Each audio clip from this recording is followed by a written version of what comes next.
আইসক্রিমটা খাওয়ালে চান করবো, গরম লাগছে খুবই। তো চলো বন্ধুরা, আমি আইসক্রিমটা খাই, খেয়ে তোমাদের সাথে আবার আসবো একটু পরে গল্প করতে, ঠিক আছে? তো আমি আইসক্রিমটা শেষ হয়নি, আর তোমাদের সামনে আইসক্রিম খাওয়ার মজাটাই আলাদা, তার জন্য তোমাদের সামনে আইসক্রিমটা খেতে এলাম, বুঝেছো বন্ধুরা? তো এমনি এমনি আইসক্রিমটা খাচ্ছিলাম, তো কথা খাচ্ছি কিন্তু স্বাদ পাচ্ছিলাম না। তোমাদের সাথে সামনে খেলে আইসক্রিমের স্বাদটা আর কি বুঝতে পারি। আমার জিজু ওখানে বসে বসে শুনছে আমার কথা, কিন্তু জিজুর চেহারা দেখানো যাবে না, ওর জন্য জিজুর কাছে নিয়ে যাচ্ছি না ফোনটা, বুঝেছো? জিজু তোর বউয়ের ফোনেই আসে না, আমার ফোনে কি আসবে? তো চলো বন্ধুরা, আমি এবার খেয়ে নিই, এখন আর আসছি না, আবার পরে আসবো, ঠিক আছে?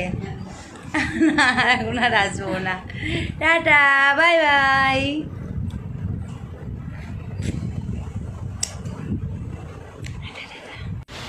তো বন্ধুরা দেখো, আমরা এখন খেতে বসে গেছি, তো চলো কি কি খাচ্ছি তোমাদের সামনে দেখায় একটু। আর দেখো লতা খেতে বসেছে।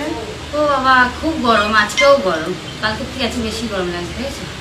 হ্যাঁ আজকে একটু গরম পড়েছে। তো চলো কি রান্না হয়েছে তোমাদের দেখাই ব্যাক ক্যামেরা করে।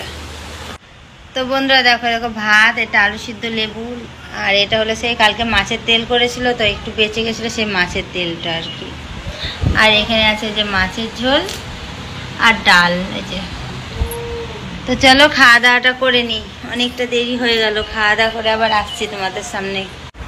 তো হ্যালো গাইস, তো দেখো রেডি হয়ে নিয়েছি। তো তোমরা ভাবছো যে আমি আবার কেন রেডি হলাম, তো বাড়ি যাবো, দুদিন তো আছি বলো এতে বাড়িতে, তো বাড়ি তো যেতে হবে। তো চলো আমি আবার বাড়ি যাচ্ছি। তো আমি পুরো রেডি হয়ে গেছি, এই যে চুড়িদার এটাই পরে এসেছিলাম, আর তো কিছু নিয়ে আসিনি, আমি তো থাকবো বলে আসিনি, তো যাই একটা কোনো কারণে থেকে গেছিলাম।